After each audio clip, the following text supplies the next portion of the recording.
Mustache Tales. Yeah! Do you know how badly you have to want to be on TV for that guy Jeffrey Toobin to go back on TV and do an apology tour of jerking off? Yeah. When he was on. Yeah, what an insane...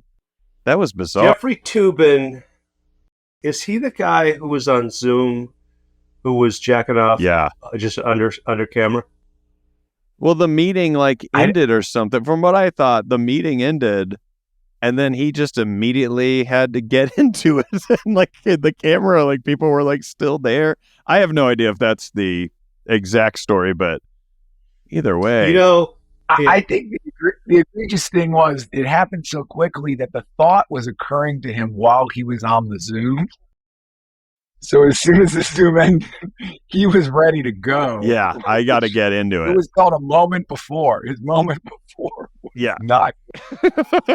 We're having this conversation because Jay just blew his nose and we didn't want him to leave the tissue on the screen. Yeah. I will say, this could, maybe this is the corollary is that my career is about to end for blowing my nose around a podcast. Similar to Jeffrey Toobin jacking off. And I understand the comparison.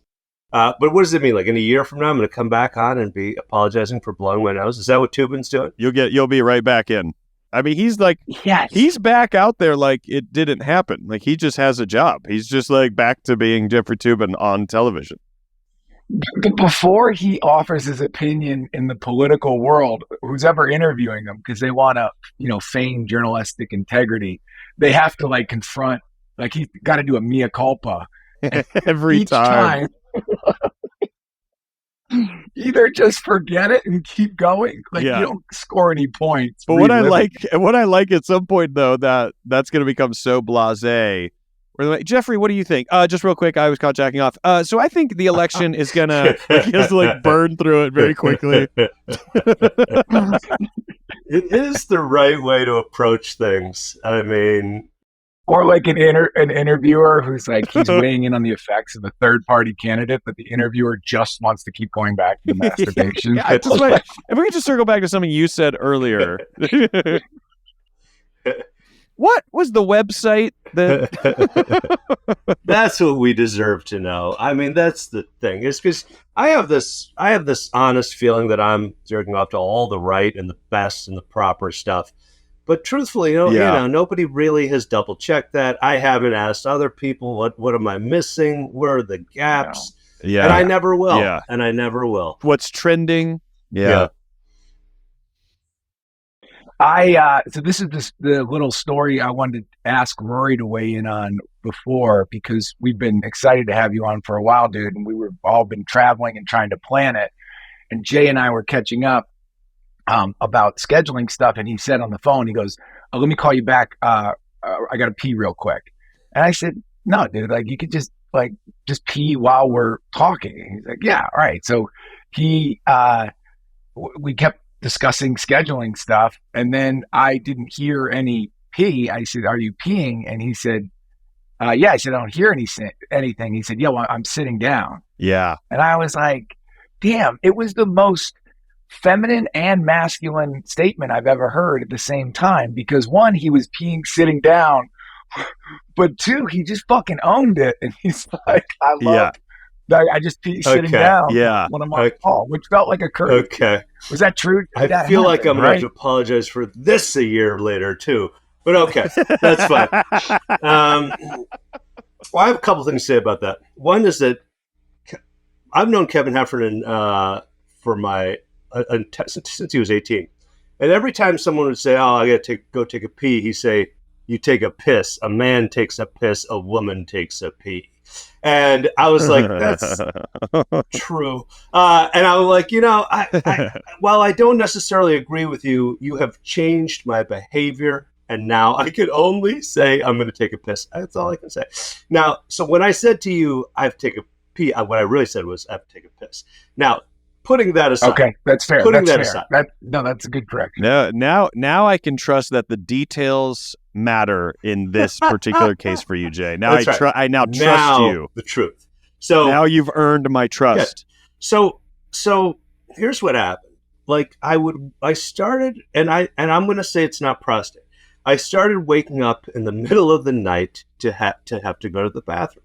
I'm going to say not prostate because I don't really have a large. Do I look like a guy with a large prostate? Oh, so First impressions. I'm a little, and I do have a few drinks every night, just a few. And so I'm like, here I am in the dark, and I'm like a little buzzed, and I'm maybe have my prostate's weighing me one down or the way or the other, and I'm like, I'm just gonna, for safety, I'm gonna sit down, and I started doing it, and I'm like, these women are onto something, and I'm like, maybe I am peeing, and now I am just that's how I do it. That's how I do it. Yeah. It makes sense because it's non-committal. Like if you're taking a piss sitting down and anything else occurs, you're ready for it. You're already in the position to have that bowel movement that you didn't know was coming. You don't know what's going to happen. I hate to get into that kind of stuff, but I will. The problem with it is that your brain has had a whole life of, you only sit down when you take a dump. Now, every time you sit down, your brain's like, are we taking a dump? And you're like, no, we're just taking a piss. Okay. But it's Pavlovian. Yeah, there's a little bit I've got to say, for a lot of my life, a lot of my adult life, somewhere in my 20s, I started sitting down because I was just like, this is the best. Brother. But here's what I gotta say, and this is why I think I gotta switch back, is because all it does is lend itself to getting the phone out and then being there longer than you need to, and now you're digesting, images and stories and whatever else your brain does not need to digest in any way whatsoever to continue with what you were just doing. So I might be going back. But Jay, I recently found out that you get up to pee. It's our body signaling to our brain that we're thirsty. And so your body knows that if you were just thirsty, it won't actually motivate you to go drink water. So your body starts to get rid of water. So you have to, it's like your body knows this will make them have to get up, and then they will, it's all hydration. People that are very hydrated, we always think it's an age thing, but people that are very hydrated, from what I'm told, don't have to get up and pee a lot in the middle of the night. It's our drinking and our these diuretics, coffee and booze and dehydration that causes us to have to do it. I have 3 glasses of ice water by my bed, but I make a calculation every day. I'm like, if I take a sip, it's going to wake up the machine. And so I'm causing trouble. You know what I need to do is just chug one before bed. But, Let me throw another thing at you. Supposedly, you should cut off your water intake at like 8 p.m. and then you're good. If you've been drinking the required amount all day, minus diuretics, you probably are going to be good through the night. Now, granted, this is me saying this in a non-conspiratorial way, but I must concede I haven't researched anything I just told you. I am just repeating what someone said to me, and I thought they were smart. And so I said, this is now my gospel that I will preach to the world. This is like the tale. You found your lane of expertise. Yeah. This is like a similar thing that happened to me recently. I was looking on my phone, and I think of myself as a kind of a superior person who doesn't really look on their phone. And I'll even look at those things on your phone that say, if you look on your phone at this time when you wake up, your brain, and I'm like, I don't do that. And I'm looking at my phone. But I lately have been looking at listening to the advice of good-looking female neurologists. And I'm like, she's got a point. And I'm like, I'm not sure even if she is a neurologist, but I do think she's good looking and that she is talking about beta waves. And I'm like, and I don't know. The whole thing is just, I don't know how I'm supposed to double check it. What am I going to go to neurology school? I've started as a matter of discipline. I now have, because it's far superior to piss sitting down. One, because you get a chance to look at your phone. It's quieter. Yeah. It's just, it's easier on the body. I have now said, no, I will not go quietly into the night. I am going to stand and take this piss. but in the morning I make the exception because the morning piss is so Yeah. long that I just don't have that stamina. Also, first thing the up, so I will aiming. sit for that one. Yeah. The aiming thing, and it comes When you're a out little groggy, differently. middle of the day is a good stand. You're alert. Yeah. Your aim is good. Yeah. That's what I'm afraid of, is going down. And then not only just going down, I'm pretty athletic. I'll probably won't hit my head, but I'm worried about pissing all over myself and that. And then I'll have to tell the story. And then I'm like, I'll just sit down. I'm just going to sit down. Yeah. I have a friend who was born a woman and is now a man. And he said something very funny to me once, an observation I never would have thought could come into somebody's specter. When he goes into the restroom at a place where there are urinals, it's embarrassing for him, not because people are like, what's this guy doing in here? That might be a whole other thing. We didn't get into that. He said it's embarrassing because he always has to wait to go into a stall. Oh, so yeah. Everyone in the room assumes he's taking a shit every time he goes into the bathroom. Yeah. I didn't even think about that. Right? It's something that never would have. And the stalls are entered into usually my very experience. minimal. There's usually we have 10 urinals and 2 stalls. Yes. So that line, Right. that can and be if backed up. And if they're occupied, if they're occupied, Yeah. it's not a place you want to go into. I got to say, sporting if you events. Don't have to. Sporting events is where I would guess that's the worst scenario, because that's when people are like, hey, rock concert, sport venues. I mean to say, just to be super clear, and I just I need to clarify this. I'm not doing this in public bathrooms. I know, Jay. You don't have to do that. Come on, hey, just so I'm not. We don't look at you like that. We are not animale here, okay? I'm just. Yeah. Okay. Do you remember Jay growing up when Wrigley Field had a trough? Yeah. The urinal was. Yeah. Oh the troughs. We were proud of it, and it was normal that just a bunch of guys, and the only thing that regulated if the spacing in the trough was if you could fit your shoulders. I remember feeling like I had become a man. I was part of something. Like, this is something. This is us. Or your piss is joining the piss of other men. Yeah, we're all here together rooting this 5th place team on, and we're men. 5th place. I think one of the first viral videos that I distinctly remember is the guy who dove into the urinal at Wrigley like a slip and slide. What a mistake that. He's going to be here a year from now apologizing for that. You wait for that apology tour. That was radical, dude. Everyone's cheering. It's funny, we're all three, I think, fairly sophisticated guys, and we've done the first 20 on urine.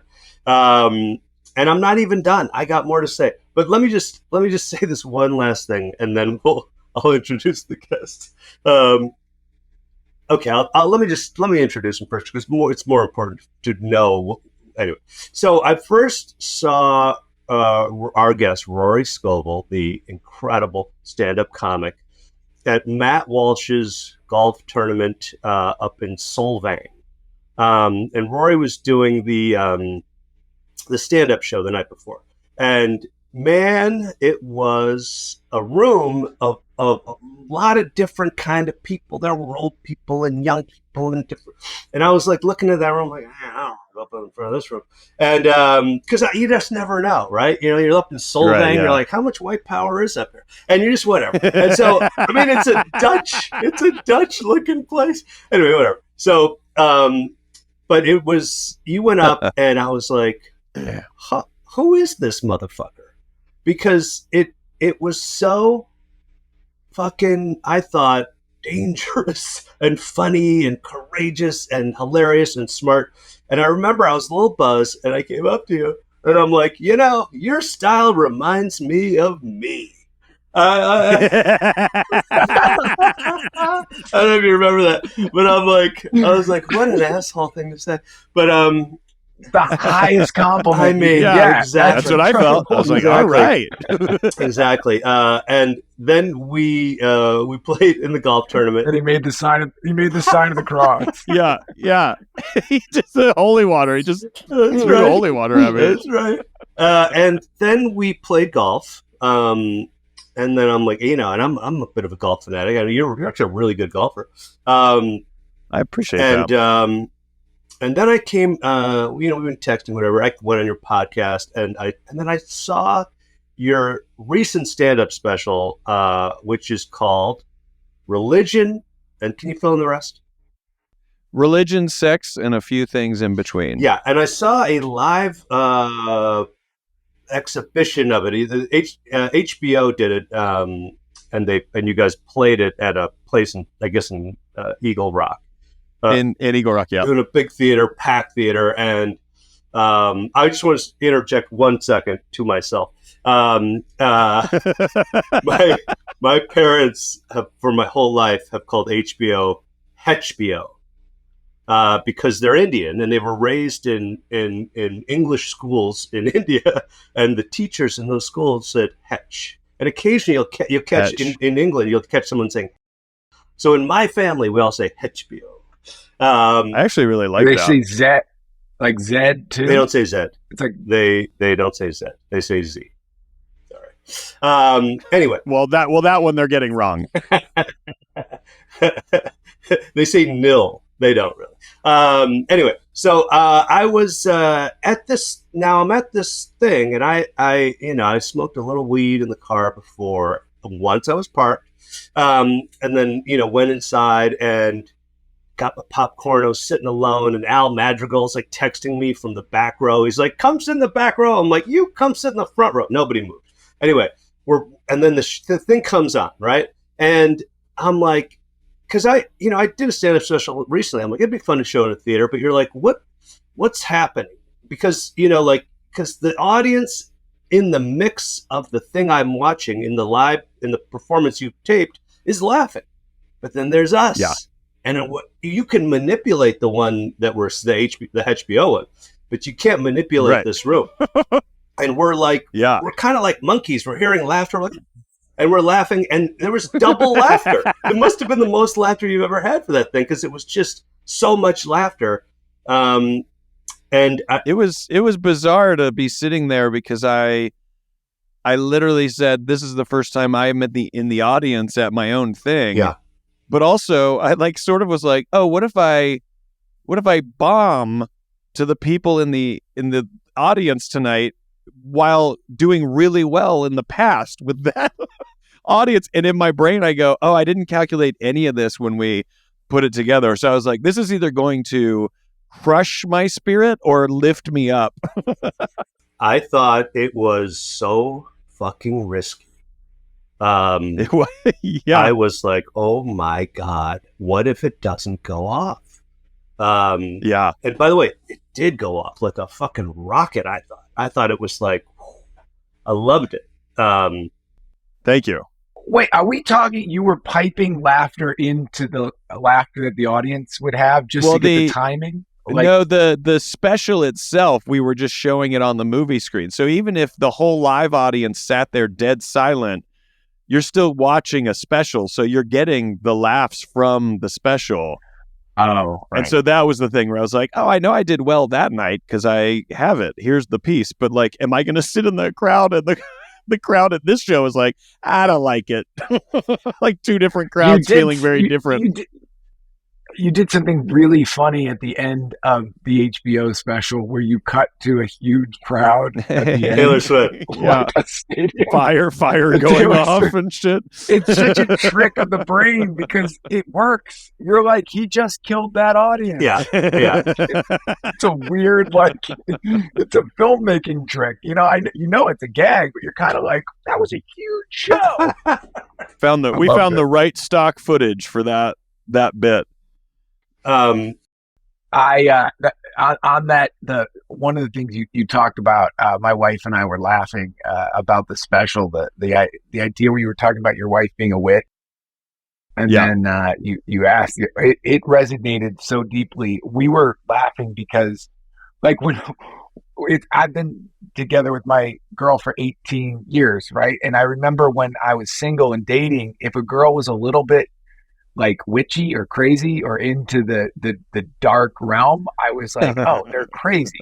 But it's Right. like when you're with a girl for like a certain amount of time, you believe in their special powers, and you're like, Yeah. you don't write them off anymore. You're Yeah. like, she's on to something. You just give into it. You're like, I hope you're right.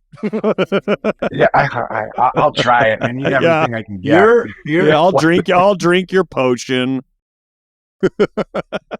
It's the good-looking Why neurologist. not? Yeah. Yeah. That's right. I mean, it's funny that you Right. all describe this because my wife claims to have ESP, and she's like, you know how I know things, and I'm like, I guess so. Yeah, I guess you do, and I do fall for it. I am kind of like, maybe she does know things. I mean, Yeah. your dog Yeah. knows when you're coming home even before you got. I mean, a car, he can hear the car. You know, he's there. Yeah. Like there's something going on. Yeah. There's Well, something you in the might as air. well believe it. You Yeah. might as well believe it. It's like what's the prisoner's dilemma, or there's that thing with the Stockholm syndrome. You're like, yeah. I mean, I got two options. I could write this off, or I could buy into it, and we can celebrate when weird kismet happens. You did this, honey. You burned that incense, and then Yeah. the kids stopped fighting. Like, And look, we did better this year financially than last year. That's right. That's right. I have a question that I'm not gonna make you answer, but I'm gonna ask you the question anyway, because I think I know.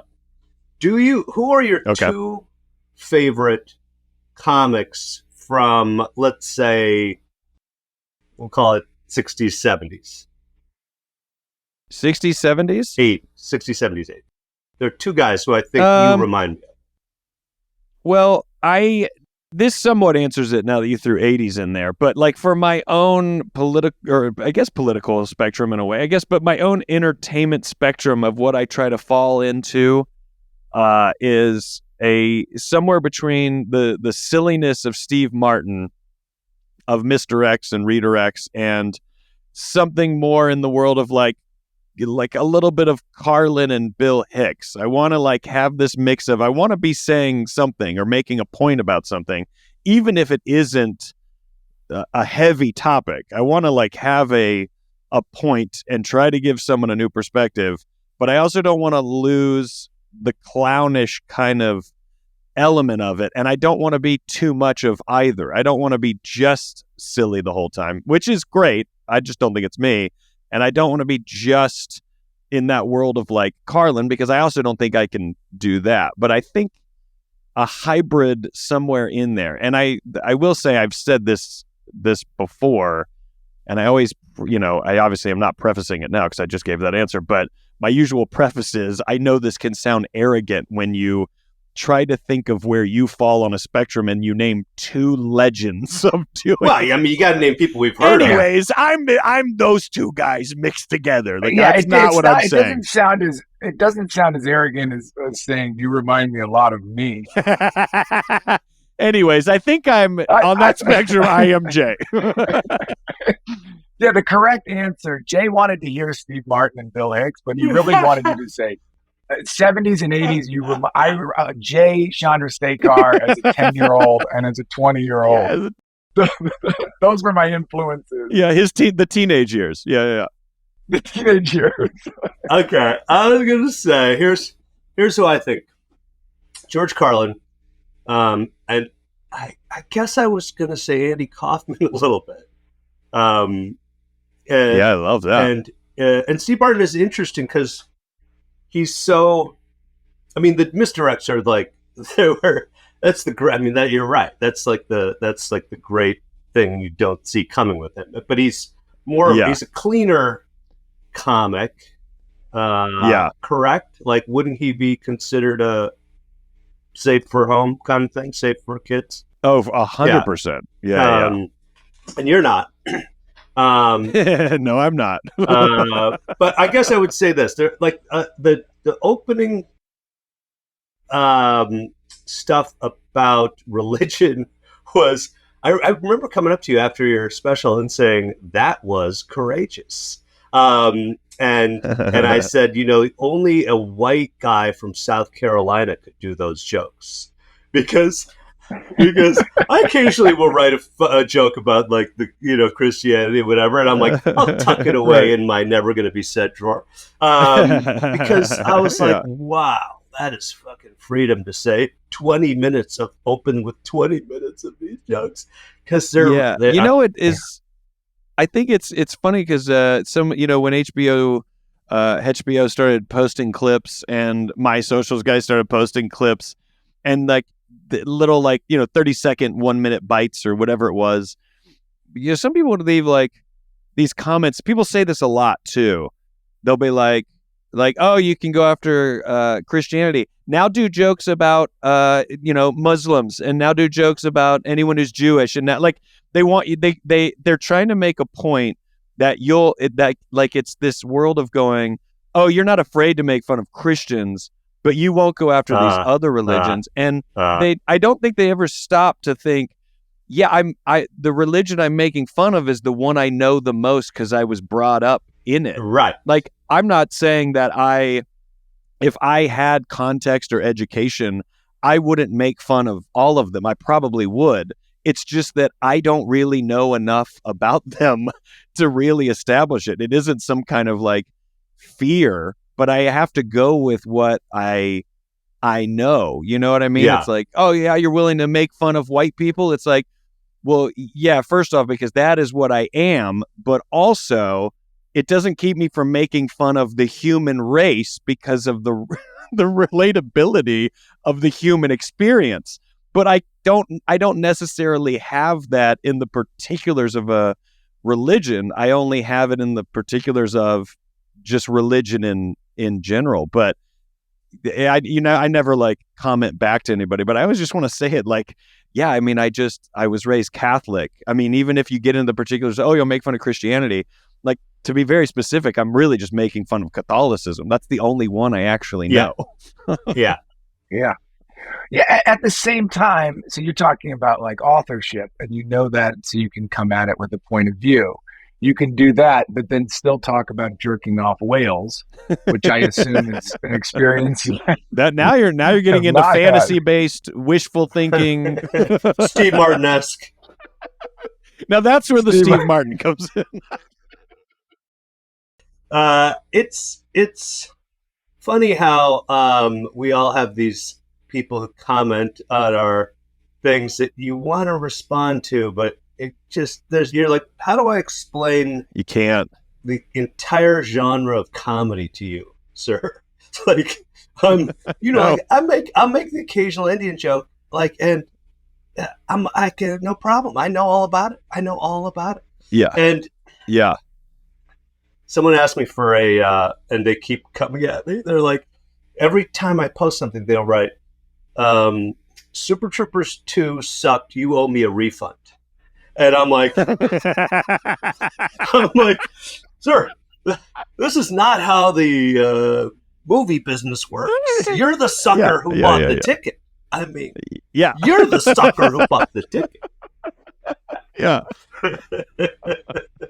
Yeah, I like that when people don't, they feel this like, I think it's just because we live in a time where someone does have access to reach you. They don't ever, I mean, I think that's why we don't comment back, because all you're doing is confirming that you did read it. I know. And obviously, if I'm commenting back, it emotionally affected me. And so all you could do is either not read them or read them and never respond no matter what. I wonder if that guy will listen to this podcast or if he's had enough. Or maybe he wants to get some free entertainment and he's like, I'm making my money back.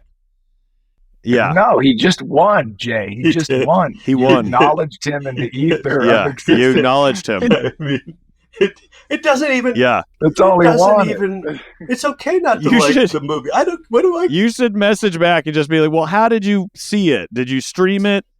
Did you go to a theater? Mm-hmm. Did you rent it? Because if I'm going to refund you, I don't know what you... Right. I need proof of purchase. Right. I pay you for 1/30 of your monthly Netflix bill. I mean, yeah, you might just owe him 10 cents. I mean, they don't even pay me that. Yeah.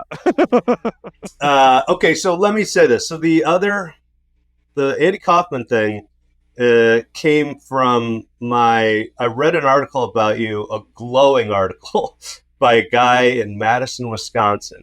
Do you know about Oh, yeah. So I was at Comedy on State in Madison, and they have a lot of magazines in the incredible green room there. And I'm like, I'll read this. I know. It's probably the best green room there is. Incredible. It's incredible. And by the way, a great comedy room, too. Nice low ceiling. Yeah. Incredible.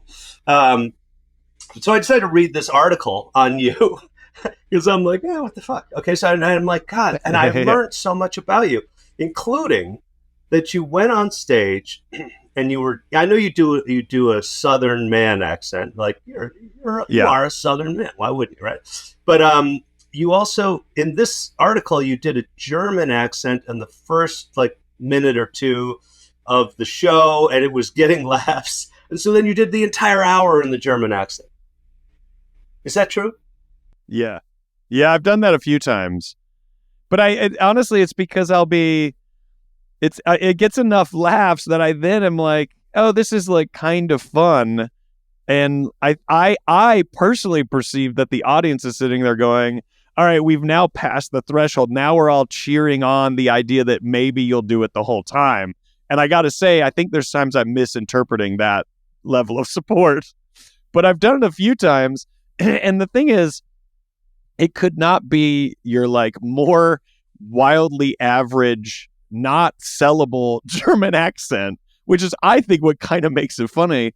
But at the end of some of those shows, I would then just be talking like this, and someone would go, "Oh, you're not German?" And I would be like, "Did you really think that was you?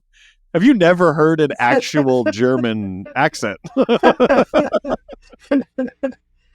But what's fun is I'd still do the act the way it is, but I got to say, adding that one filter of a Southern character or this German character changes the whole. You could be doing the exact same jokes, and it really becomes this whole other show. It changes how you're saying the jokes and where even you are coming from with the joke. It changes. It's really cool.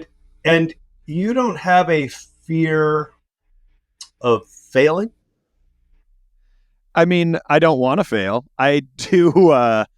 You mean going on stage, taking a risk, doing something like that? That's what I'm talking about. Taking that kind of risk. I think the reality is in stand-up, though, you can always you can fix things on the fly. The only ingredient you can't dictate is the vibe of that audience. If you go up and you're really giving them the show as you want to do it and you're really trying, but they're just an audience you can't connect with, well, then there's little to nothing you can do. But I would say 98% of audiences, if you go up and take some kind of risk, you can probably keep going and fix it and win them back and just call audibles as you're going. If you're like, oh, this German thing is clearly annoying, or they're not laughing, or they don't think it's funny, and then you just kind of shift out of it and move on. I think it's all just, I think it's just continually making choices and sticking with it, and also acting like the choices are the show.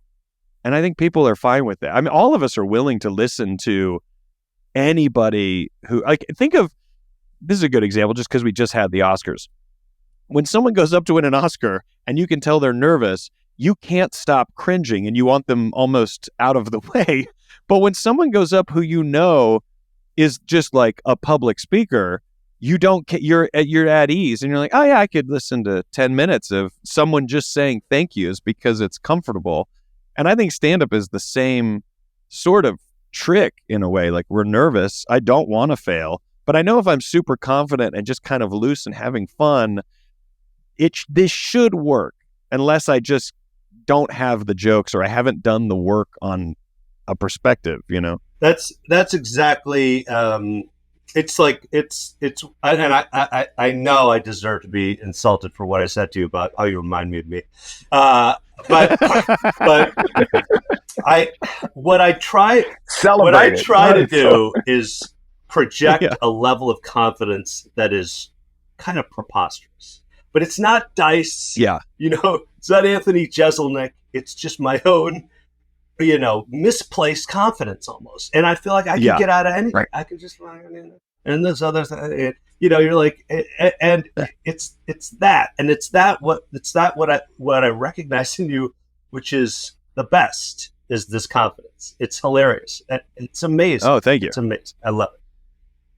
But I think I have failed enough times to where, you build that thick skin and then you start going on stage like, well, this can't be worse than ... And this other time where it was miserable, dead. You're already like, I've already seen the worst. I'll be fine. And now more people know you. And now I got to say too, like it is, I've been doing this 20 years, almost exactly 20 years, just over. And it does get to the point where, like now, this tour that I just did leading up to this special, I tried to do theaters and do some bigger venues and see who shows up. And, I think enough showed up where I was like, oh, this is really fun because I know for a fact nobody bought a ticket to this theater on a whim. They are like, we know the product and we like the product and we want the product. And nothing against comedy clubs because they serve their purpose and that's a different form of entertainment. But a lot of times you get people going, I didn't even know anything about you. This is a comedy club where you're supposed to get this product. So I just came here for this product. And sometimes that's very cool. And then sometimes you have people like, I didn't like anything you talked about. And then you just go, well, I've been pretty on brand for 20 years. So if at this point you're just spending your money willy-nilly on a product, you kind of, you're relinquishing your right to complain about. This guy wants a refund.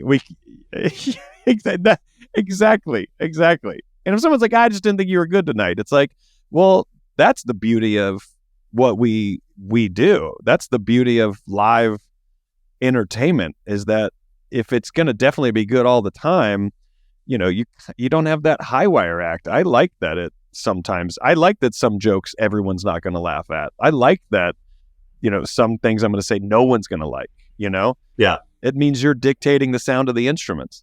Yeah. The misplaced confidence is a really beautiful thing, and it's a teaching experience too. And it's hilarious when it doesn't work, but it's kind of more hilarious because people are laughing at you instead of with you. Yes. But you don't know. And I want to talk about the work you did in Babylon too, which is like a straight up like an acting thing, which is a totally different muscle. But I want to quickly interject the time that I've had the most misplaced confidence of the many times I had. And that was once, like when I was 23 years old, I was doing open mics and stand up around LA. And I had a friend that was writing on that show, 6 Feet Under. Yeah. Oh, yeah. You remember that HBO show? And HBO. HBO, sorry. Yeah. And it was a story that it was his episode, and he wrote about a football player who, there was like a time in the early aughts, where, remember, football players were dying while they were doing sprints. It was like a couple in a row. Like it was a big push towards hydration in sports. Yeah. So this football player, at the cold open of every episode, the body dies, the person dies, and then they haunt the family for that episode. So this writer said, hey, you have to play this football player who dies while doing sprints. Come on in, do an audition. Kathy Bates is directing the episode. Oh, man. So I knew nothing, but I did know in these couple pages that I had to do a death scene. Like, it's like a slug line in the script. Like he's doing sprints and he dies, right? I committed so hard to this death, to what it would be like to have a heart attack while running sprints while standing, that for 68 seconds in front of Kathy Bates, I acted out what it would be like having heart palpitations, and I had it arced out. First, it's going to start with what's this? All right, sure. And I'm running in place while I'm doing it, and then to the point where I get to a full heart attack, and I'm on the ground convulsing, and then I stop, and then I come back again, and then I stop, and I look, and in my misplaced confidence, the room with all the writers and Kathy Bates started clapping. I thought I crushed this death scene. And Kathy Bates says to me, wow, that was Shakespearean. And I'm like, oh my God, thank you. Thank you so much. Thank you. And she goes, you committed. You really know how to take your time with a moment. And I'm like, oh God, thank you. Thank you so much. So afterward, Oh I no. talk to the people I work with. They're like, how did it go? I'm like, well, it went pretty fucking great because she asked me if I was a Shakespearean actor. Yeah. And they're like, great. And she also said to me that I really knew how to take my time. So I'm on cloud nine. My buddy who had written the episode calls me back and he goes, what the fuck was that? I go, what do you mean? Because I didn't have to do a pre-read. I went right in. He goes, we timed it.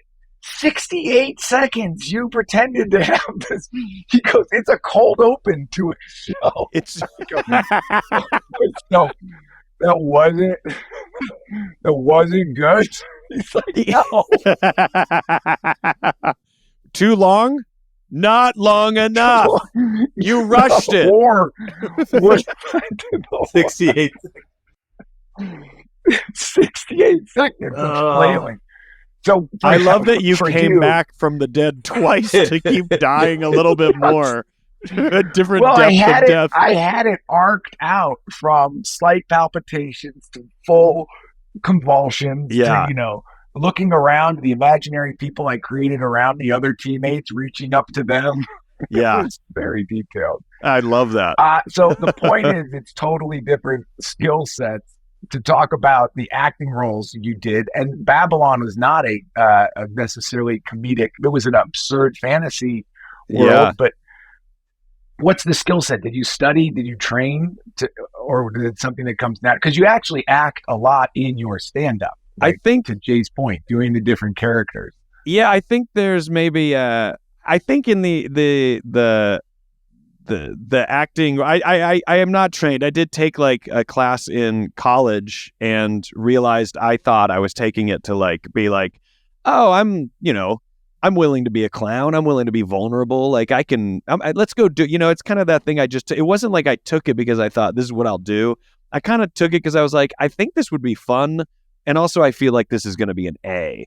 And I learned almost immediately, this was not going to be an A.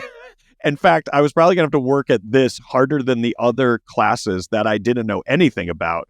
And I got to say, the only thing I came out of that class with was respect that this thing that I thought you just knew how to do or were just good at, it wasn't being like, oh yeah, I'm willing to embarrass myself. I realized that's not what it is. And that was kind of my interpretation all along, that actors are just willing to do the monologue. They're willing to cry. They're willing to play maniacal, whatever. So my main education, official education, was really just gaining respect for what the craft actually is. And then from there, I did improv and stand-up. So I think my stand-up right out of the gate was heavily improvised because I was learning improv at the same time and really liked it. And then I think any kind of acting that maybe started to, generate in any way was just because I was taking these improv classes. And so I would apply these jokes in my act that sort of required me to do these act outs. And I believe that, after a certain number of years of going around the country doing these act outs, you're going to, like we were just saying, that sort of thick skin you develop, you really develop in your commitment of playing these characters. Whether that means you're actually good at acting or not, I don't know, but you do develop the confidence that we're sort of saying, and like the ability to commit to a character and not feel like you're not selling it. I think you just repetition. You just start selling it over and over again, especially in stand-up. I mean, imagine anybody who's playing a character on a TV show for like, let's say 5+ years, you're like, oh yeah, I just feel like you're that character. It's like, yeah, naturally they kind of would become that. I think we as stand-ups have that in our act outs because it's like,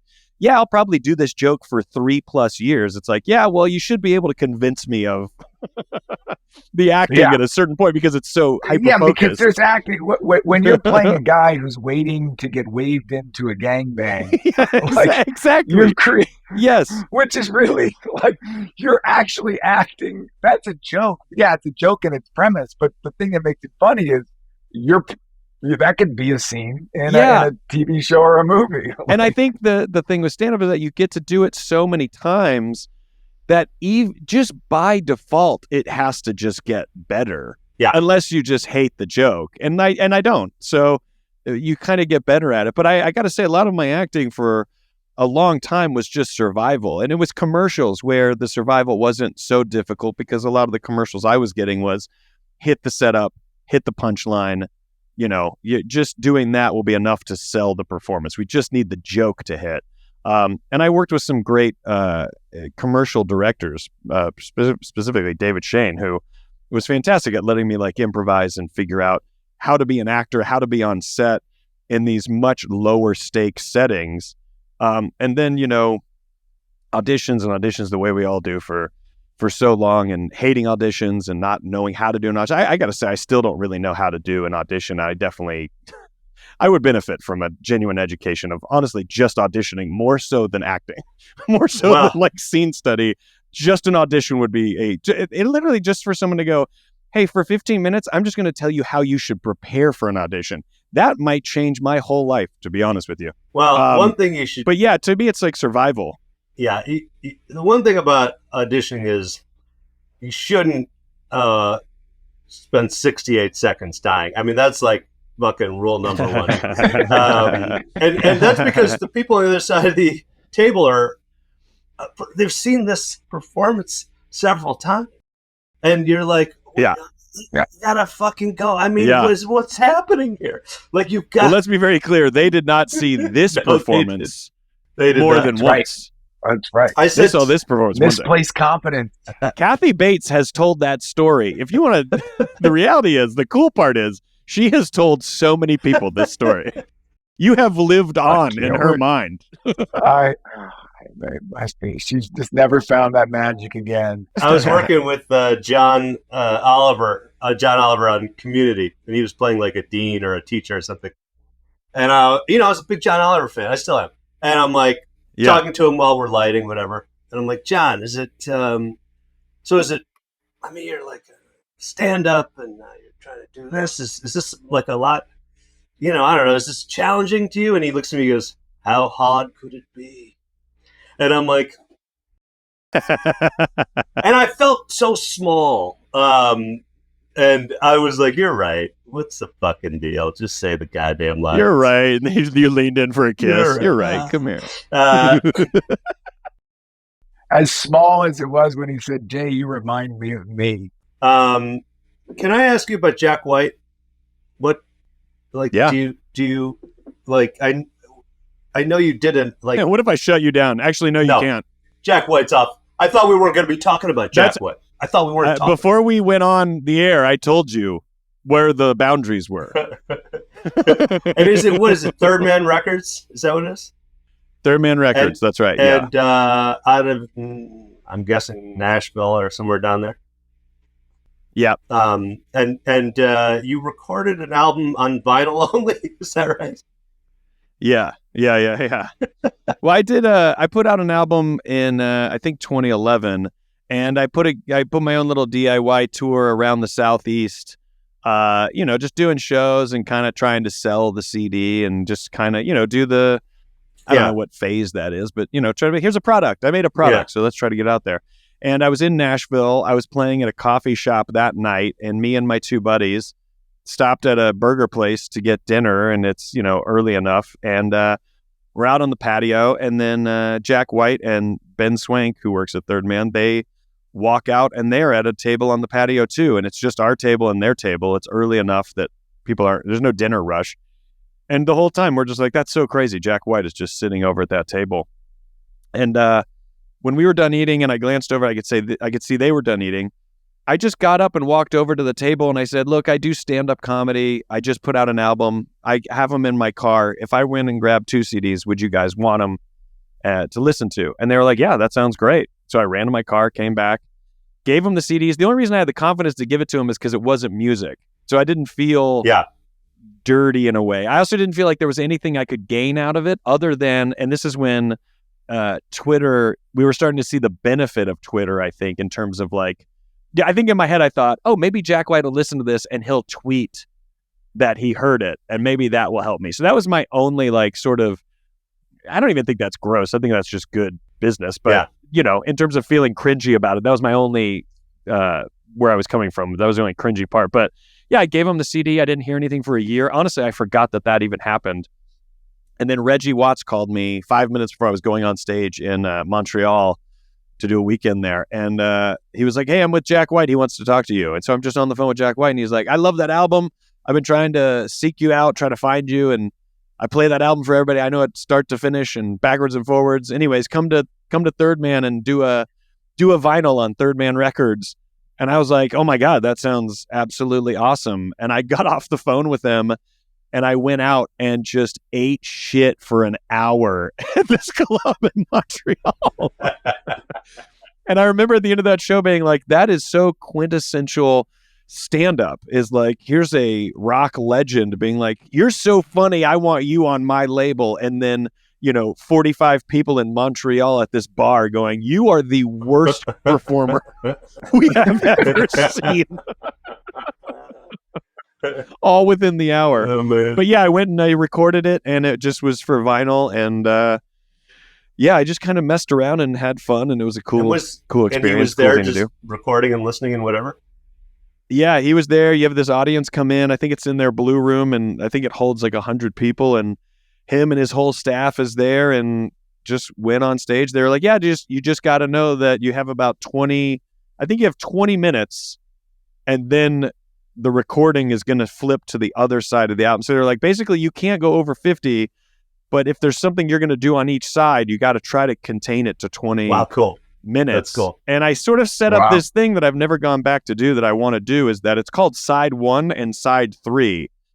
And side 3 starts with me acting like, I think the joke I do on the thing is, I go, I can't believe you guys are still here. I don't know another comedian that you guys would be okay with them saying the N-word 100 times in a row, and you guys would just still stay at the show. But here we go. Let's see what happens. And I've always thought, what could be the video movie of side 2 and where that night must have gone leading into side 3. But yeah, it was fun. He's a fan. I mean, I was at the Dodger game, and I think Broken Lizard threw out the first pitch, and Jack White was on the field with us. And he's like, holy fucking shit, wow. Because he's like, I saw Beer Fest. He goes 3 times in 1 week. And me and like 5 of my fraternity buddies went and got high and saw it. We were the only ones in the theater. So we went back again. We were the only ones in the theater. And he's telling me again the 3rd time. I'm like, man, that's kind of a dig there, pal. But he was... we couldn't believe we liked it. We couldn't believe we liked it. and then I hit him back because there's a song that he recorded with Holly Golightly and Meg, his co-bandmate. Yeah. And it's like this British... There's almost no guitar. They're just like hitting tambourine, whatever it is, and it's not even listed on the album, and it's like the 12th song or whatever, and I'm like, that's your best song? And he goes, really? And I'm like, that's my favorite song. And it was, I was trying to be so cool that I'm like, I know about it, people don't even know to listen to it, it's after the album, and I could tell that he felt a little bit put off by that, and that was the end of our relationship. We never met again. It was too much. You think it was too much of a deep cut for him? I think he thought, I play guitar, pal, and you're coming here at me with this fucking acoustic bullshit I did with this. I can't believe you weren't like, Jack, your guitar playing reminds me of myself when I'm noodling around in the garage. Oh, man. I'm such an ass. What are you going to do? All right, well, should we talk about Vouch? Is it time? I think it might Vouch be. it I up. think it's time. Vouch it Oh. up. Let's vouch it. We do need a theme song. I was about to Jay. say, think there you guys should be an gotta- interstitial. We do. Vouch it up. Vouch it up. Maybe Vouch we, it maybe up we can and get vouch it Jack up. White to do it on Okay. a We'll get Jack. Tambourine. Yeah, that'd be great. Okay, I'll start. Jack, you don't mind coming in and playing the flute a la Andre 3000, do you? I mean, I got to tell you, I'm a big fucking White Stripes fan. I really am. It made me sad that he and I were done after that. Yeah. That's all right. Well, you take those chances, you know what I mean? Yeah. You went for a dig as a joke, and if it lands, it lands. If it doesn't, he never talks to you ever again. I will tell you this. He's the one leaving the Super Troopers 2 comment. That's his burner account. That's it. No, but in all honesty, it is my favorite White Stripes tune. I know that's insane, but that's my favorite White Stripes tune. I mean, I listen to it over and over and over, like a troubled child. All right, so this is I'm vouching for Henry Griffin. Oh, sorry, Henry Winkler. Henry Griffin. That was a terrible start. All right, Henry Winkler. Henry Griffin. It's called Being Henry. It's the book. As you can imagine, it's his life story. Now, Henry is what's that thing you call when you're dyslexic, right? So he can't really read traditionally, and I know this because I worked with him on Arrested Development, but also on Royal Pains, and he had these huge speeches or whatever, and they're like, "Well, Henry needs more time because he's got a certain way of memorizing." I'm like, "Well, what's that lot about?" Anyway, I learned a lot about him in that he was dyslexic. I learned how much pussy he got as the Fonz in this book.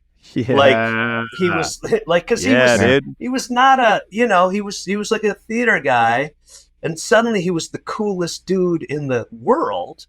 And he kind of, in a really hip way, he kind of alludes to how much action he got. And you're like, fucking right, Henry.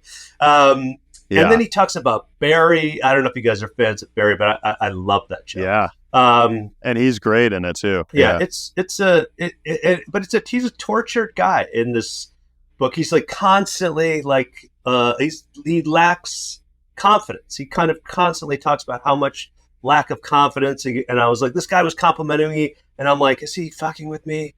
Does he really hate me? Like he's got these kind of demons inside him.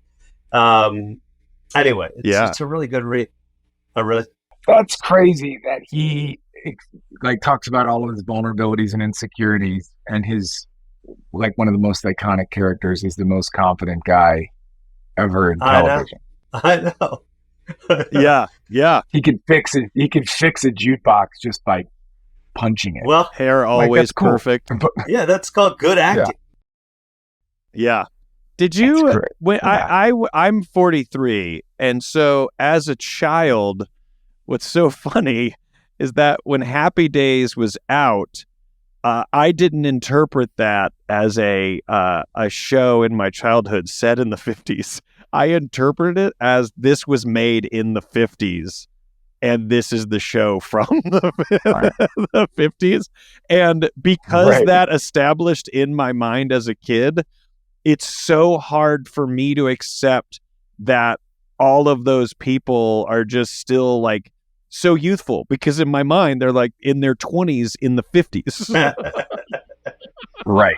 It's like when my children would ask me, they would see a photograph that was in black and white from like the 60s or something. And my kids were like, so in the past, was everything in black and white? I know. And I'm like, it just the camera. They're like, no, but the world, like we my were daughter, all black and white, right? My daughter asked me that, and I pulled the car over. I had to take it was. It made so much sense from her perspective. Yeah. When she saw an old photograph, she thought that's just they photographed what was there. Well, think about how jarring it is each time, like Peter Jackson or whoever colorizes history that we've only seen in black and white. It is so like on Instagram, you're like, here's the first footage of Paris in whatever year, and then they add color to it, and you're like, what is happening? Like, it's kind of scary. Yeah. Absolutely. Yeah, and they like just set up a camera and filmed it on the street. And people, and everyone's dressed up too, which is so crazy and kind of cool. That like when they color it, you're like, this is just how life was. But there were no they probably weren't bathing and showering. They probably smelled horrible, but they look really nice. Also, when they update that footage, they get it like, I don't know how you can retroactively do this, but the frame rate is more realistic. And so when you watch it, it's less of this like jump skip that we're so used to in like black and white comedies, like, you know, the movies with no sound. Instead, like you see these updated images where like, we went back and restored all of this stuff, and you watch it and you're like, that feels like right now everyone's just in costume.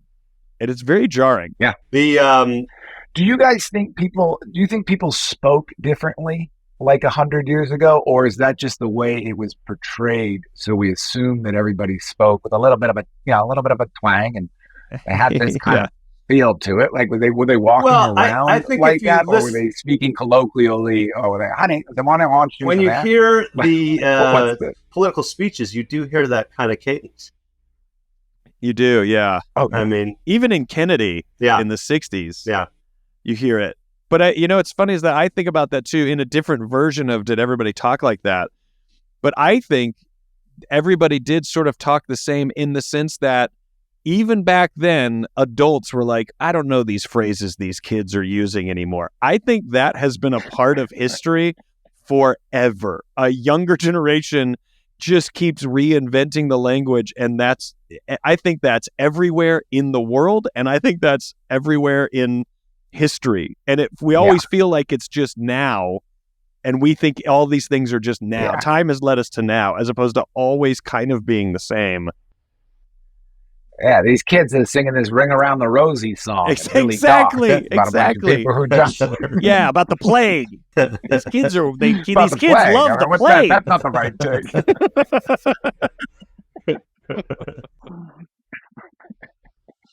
Now we sing it at you know that the Greek buildings were actually multicolored, and that the reason they're white is because the Mediterranean sun bleached them that way. Oh my God, no! And it will be. I don't know that I can ever accept that information as factual because my brain will never allow that. What if I had, even though I know what you're saying makes sense, I can't accept it. What if you heard it out of the mouth of a good-looking neurologist? Then yes. I'll see if I can get that down. Then yes, in fact, go ahead and set that in stone. Set that truth in stone for me. Okay. You would buy it. I'm just going to vouch for, I was just in Chicago, spent about a week there, did a bunch of great stuff. And I had a friend with me who had never been to Chicago. So and he's a chef. So we went to all those greatest hits places, Portillo's, the Italian beef. We went to Paisano's and got the pizza. And it was stuff that I hadn't done in a while because it would be like touristy if you were there and you kind of know it. But, it's just incredible kind of food to go back to. And you think about the original chain. I think Portillo's got sold maybe however many years ago. The guy made like a couple $1 billion, and it started as an Italian beef place, and it's still that same place. And he franchised it 1 million times. And you think of the show, we were going to go to Mr. Beef, which is where they, base the bear and store kind of wrote out of there. But the line was so long, and this little stand that you used to be able to walk into at any hour of the day. The TV show has celebrated it so much that it's literally around the block when it's freezing outside. Yeah. So we went to Portillo's. It was awesome. And so if I vouch for anything, it's because I'm living in a place that I can't get everything all the time. This freeze-dried food delivery stuff that Taste of Chicago does, where you can get the real stuff delivered to you, and the cost is not that much more than if you ordered a pizza from down the street. is really it's a hack, I feel like. And Is you can it? only get a couple flavors of pizza. You can put your own peppers, and you can make it a more ingredient pizza once you get it, but you still Yeah. get the real thing, and there's no difference. Oh, that's good. That's what I was going to ask. You feel like the quality of the flavor and everything, it travels well, I guess. Yeah, Because you cook it. Yeah, Yeah. you travel and you cook it. we get fresh. these Giordano's Yeah. pizzas sent from Chicago, and they're frozen in dry ice. Man, are they good! I mean, man, are they good. Yeah. Yeah. Nice. It's just great. So that Okay. was Okay. that was my My- vouch. my Rory vouch- just found out about the vouch. No, See I- if he thought of one in the hour we've been talking. He's I've like, got, what? and I only vouch for my special. I'm that just fooling myself. I enjoy painting. I do it all the time, and I'm always looking for stuff to paint to. And I got to say, musically, and I got to say, I just came across the Carnegie Hall concert live. It's Alice Coltrane.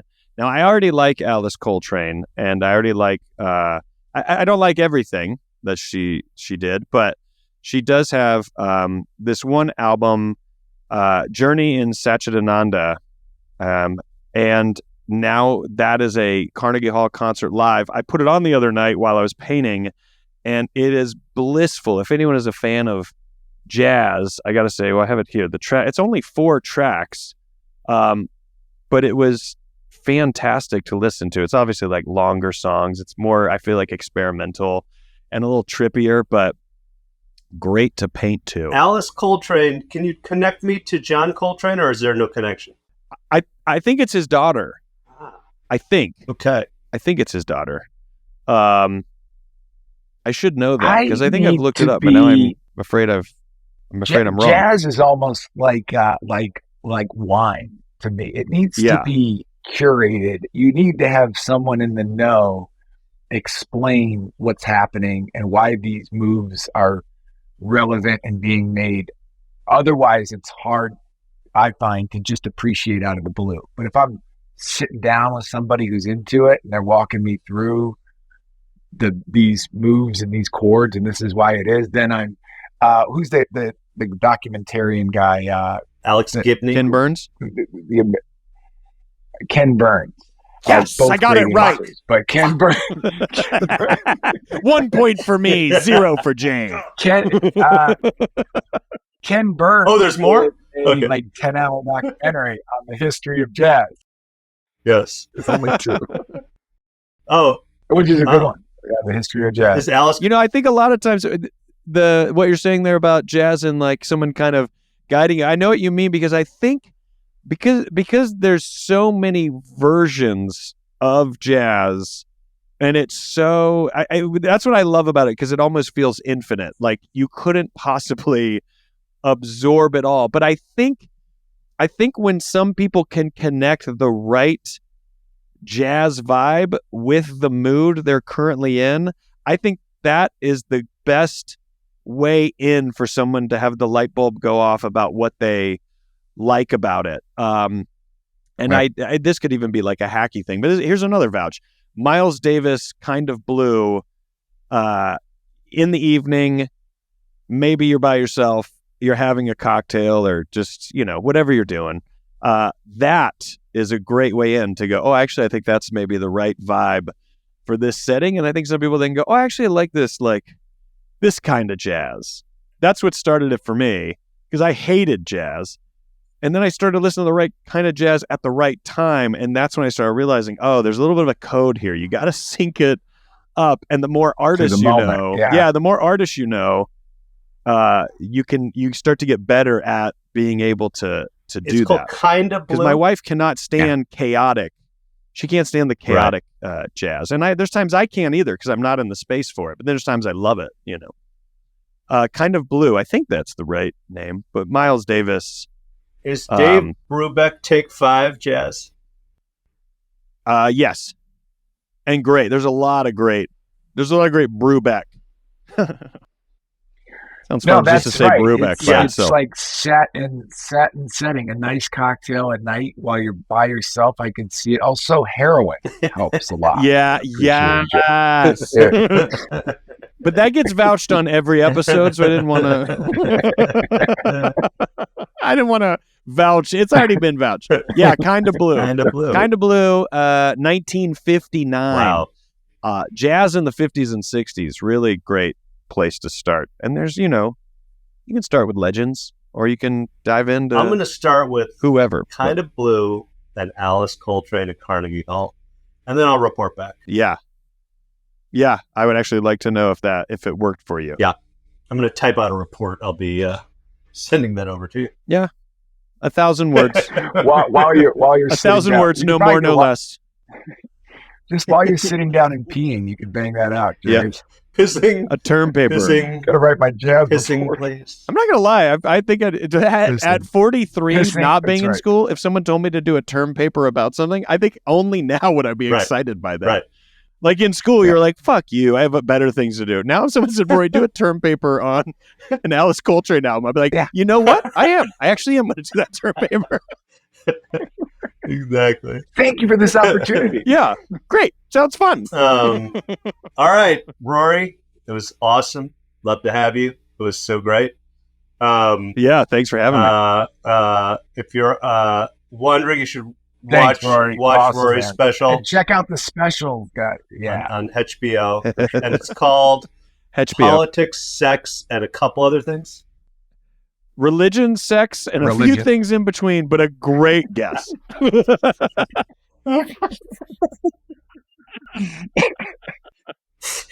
And a couple of other topics. Wait. I gotta say, Search for it by his name, not the title. Yeah. Yeah. it just look shorter, Just much go shorter. to the HBO page. He's gonna be right there. Okay. Yeah. I got one more Yeah, thing. I that's gotta right. plug one thing. I'm at the Funny Bone in Orlando on April 10th. So come on down and hear me crack wise confidently. All right, best. Thank you. Mustache Tales.